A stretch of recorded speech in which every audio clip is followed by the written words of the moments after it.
지난달 모처럼 주택 거래가 늘었지만 취득세 감면 혜택이 종료되고 계절적 비수기로 접어들며 주택 거래는 우려했던 대로 급격하게 줄어들고 있습니다.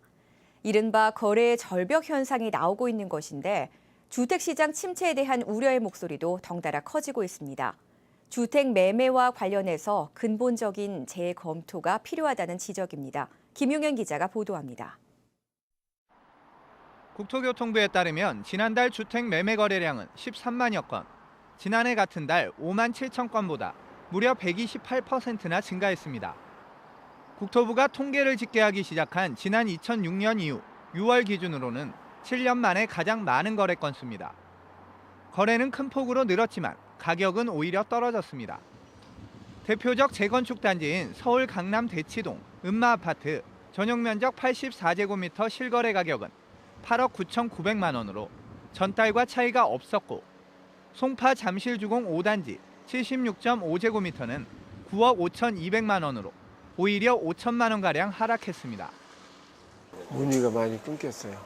우리가 전화번호 적어놓고 다시 전화로 확인을 리피트 콜을 해보면 조금 더 기다려보겠다라는 답이 많아요.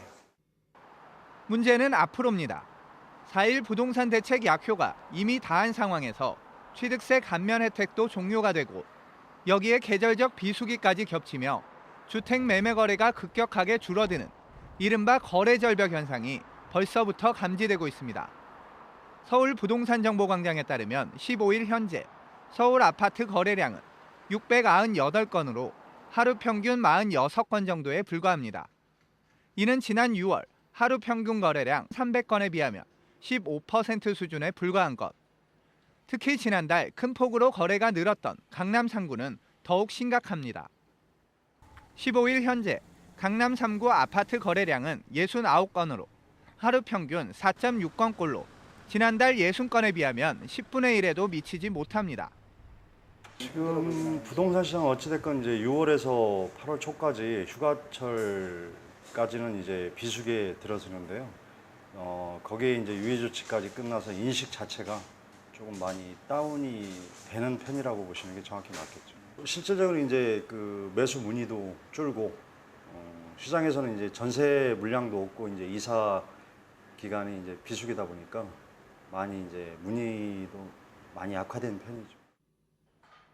6월이 마무리되기까지는 시일이 절반이 남은 것을 감안하더라도 계약일로부터 60일 이내에 신고하도록 하는 신고일을 기준으로 한다는 점을 감안하면 7월 거래량은 더 줄어들 수 있습니다. 우선 지금 또 휴가철이다 보니까 거래 시장도 그런 영향을 안 받을 수는 없을 것 같고요. 또 이제 지금 세금 감면 종료된 시점에서 얼마 되지 않았기 때문에 그런 부분에 있어서도 좀 거래에 영향을 미칠 것 같아요. 취득세 감면 혜택 종료에 따른 거래 급감은 이미 경험했던 일.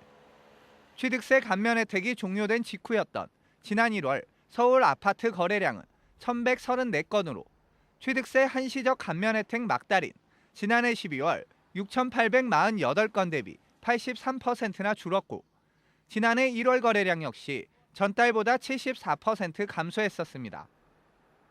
수없이 반복되는 단발성 대책과 이에 따라 들쭉날쭉 움직이는 거래 시장, 그리고 또 대책이 나오겠지 하는 주택 시장, 시대와 경제 환경 변화에 맞는 부동산 관련 세제 개편 등 임시 방편이 아닌 근본적인 처방을 위한 지혜를 모을 때입니다. RTN 뉴스 김용현입니다.